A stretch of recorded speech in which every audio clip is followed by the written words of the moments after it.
Latest news updates కోసం ఇప్పుడే download చేసుకోండి media effects app. Welcome to media effects. Bengaluru rave party Tollywood shake చేస్తుంది. Drugs తీసుకున్న వారిలో 85 మంది తెలుగు వాళ్ళే ఉండడం, అందులోని సినిమా ఇండస్ట్రీ వారు ఎక్కువగా ఉండడంతో సాధారణంగా ఈ కేసుపై ఇండస్ట్రీ పెద్దలు ఒక కన్నేసి ఉంచారు. అయితే ఈసారి ఇండస్ట్రీ డ్రగ్స్ లింకులు బెంగళూరు వరకు వెళ్ళాయి. రాష్ట్ర పోలీసులు కూడా బెంగళూరు పార్టీని చాలా సీరియస్గా తీసుకున్నారు. బెంగళూరు రేవ్ పార్టీ వ్యవహారంలో పోలీసు నెక్స్ట్ స్టెప్ చాలా కీలకంగా మారనుంది. ఇలాంటి కేసులో ఎవరైనా డ్రగ్స్ తీసుకుంటే పట్టుబడితే వారిని బాధితులుగా మాత్రమే పరిగణిస్తారు. కానీ బెంగళూరు లాంటి ప్రాంతాల్లో డ్రగ్స్ తీసుకుంటూ పట్టుబడిన సినిమా తారలను ఆ రాష్ట్ర పోలీసులు గతంలో ఎన్నోసార్లు అరెస్ట్ చేసిన సందర్భాలు కూడా ఉన్నాయి. దీంతో బెంగళూరు రేవ్ పార్టీ కేసులో పోలీసులు ఎలా ముందుకు వెళ్తారనేది ఆసక్తికరంగా మారింది.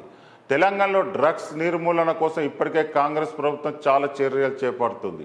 ఇండస్ట్రీలోని వారి పేర్లు ఎప్పుడు తెర మీదకి వచ్చినా వారికి కేవలం నోటీసుల వరకే మాత్రమే విచారణ పరిమితం అయ్యేది. అయితే తెలంగాణ డ్రగ్స్ రహిత రాష్ట్రంగా తీర్చిదిద్దేందుకు ప్రభుత్వం పట్టుదలగా ఉండడంతో ఈసారి జరిగే విచారణ పకడ్బందీగా ఉంటుందనే వార్తలు వినిపిస్తున్నాయి.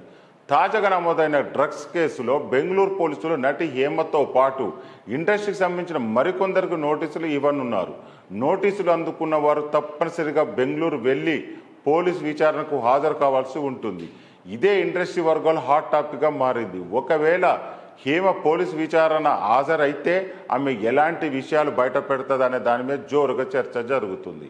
హేమ వ్యవహారంలో ఆమెకు ఎవరు డ్రగ్స్ అలవాటు చేశారు, ఆమె ఎప్పటి నుంచి డ్రగ్స్ తీసుకుంటున్నారు, ఆమె బ్యాచ్లో ఇంకా ఎవరెవరు ఉన్నారనే అంశాలపై బెంగళూరు పోలీసులు కూపిలాగుతున్నారు. దీంతో హేమ విచారణపై ఆసక్తి నెలకొంది. ఇదిలా ఉంటే బెంగళూరు రేవ్ పార్టీ వ్యవహారంపై తెలంగాణ నార్కోటిక్ పోలీసులు దృష్టి సారించారు. సాధారణంగా తెలంగాణ నార్కోటిక్ ఎన్ఫోర్స్మెంట్ వింగ్ ఏర్పడిన తర్వాత ఎక్కడ డ్రగ్స్ మూలాలు దొరికినా వాటిని ధ్వంసం చేస్తున్నారు. ఈ సమయంలో బెంగళూరు రేవ్ పార్టీలో ఎక్కడి నుండి డ్రగ్స్ ఆ పార్టీకి వెళ్ళాయనే వ్యవహారంలో హైదరాబాద్ నార్కోటిక్ పోలీసులు ఆరా తీస్తున్నారు. ఈ పార్టీలో దొరికింది తెలుగువారు ఎక్కువగా ఉండడంతో వారి వివరాలు సైతం నార్కోటిక్ పోలీసులు సేకరిస్తున్నారు. ఇలా ఒక్క కేసుతో ఎన్నో చిక్కుముడులు వీడే అవకాశం ఉండడంతో తెలంగాణ నార్కోటిక్ పోలీసులు అలర్ట్ అయ్యారు. ఈ పార్టీకి హాజరైన డ్రగ్ కన్సూమర్లు వివరాలు నార్కోటిక్ పోలీసులు చేతికి రానున్నాయి. దీంతో పాటు ఈ పార్టీకి డ్రగ్స్ సప్లై చేసిన ఫెడరర్లపై కూడా దృష్టి పెట్టనున్నారు.